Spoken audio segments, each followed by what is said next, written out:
When it comes to filming conversations, well-placed, subtle camera angles and movements can really make a huge difference on the entire feel of the scene. So let's take a look at a scene from Crazy Stupid Love to see how the camera angles used emphasize the feelings of the characters in the movie.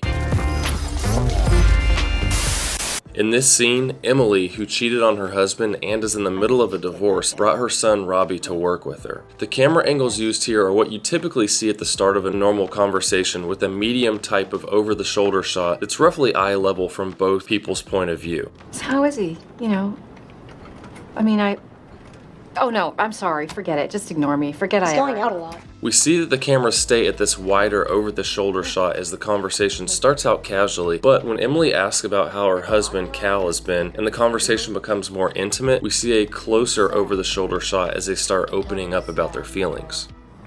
He looks better. I can still tell that he's not happy, This is a technique you'll see used often where wide-angle lenses are used at the start of conversations to both establish for the audience where everyone is in the environment, but also to contrast using longer focal lengths or pushing the camera in closer to make you feel more connected to the characters as they reveal their true feelings. Oh, Robbie, baby, you're 13. You're not supposed to know what to do. The closer shots cut out a lot of the distractions in the environment and makes it seem like you're becoming closer emotionally to the character. Then the camera moves back to a wider over-the-shoulder shot again as their conversation is interrupted by David, the guy Emily cheated with, to show that the intimacy is broken and the casual turn that the conversation is taken now that he showed up.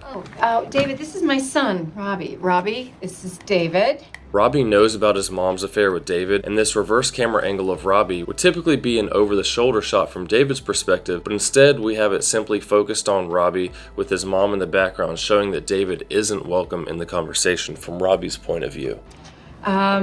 We work together. When it cuts back to David, it's no longer an over-the-shoulder shot from Robbie and Emily's perspective. How you doing, buddy? Which further shows that David is now isolated and not welcome from Robbie's point of view. You all right to wait a little bit? Yeah. Okay. Thanks, David. Then after Emily leaves the office, David also starts to leave, but then decides to come back to try to connect with Robbie.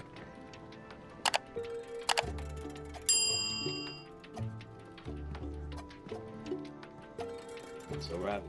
When he comes in and sits on the couch, Robbie raises his chair to its full height to put him at a higher level than David, showing dominance as the camera cuts to a 50-50 angle, which is a typical angle used to show confrontation. If you remember back to the beginning of the scene, the over-the-shoulder shots were at eye level from both angles. However, now with Robbie seated higher than David, we get an eye level shot of Robbie from David's perspective, but when we see David from Robbie's perspective, the camera is now angled down, showing that Robbie has the power and is in charge of the conversation as he interrogates David about breaking up his parents' marriage. Whatever.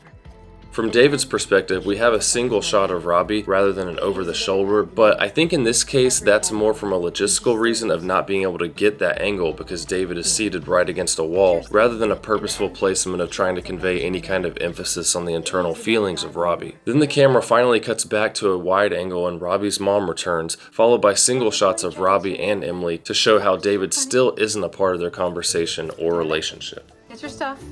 Bye, David. See ya.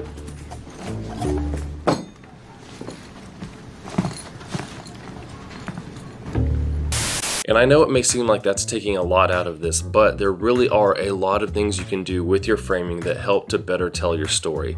And that's what this channel is all about. I have lots of videos on all the framing concepts I mentioned in the video, so be sure to check out my playlist because they'll help you to understand how to use these concepts to improve your videos even more. Let me know in the comments if there are any other movie scenes you can think of that use these types of camera angles, and I may just cover that one next.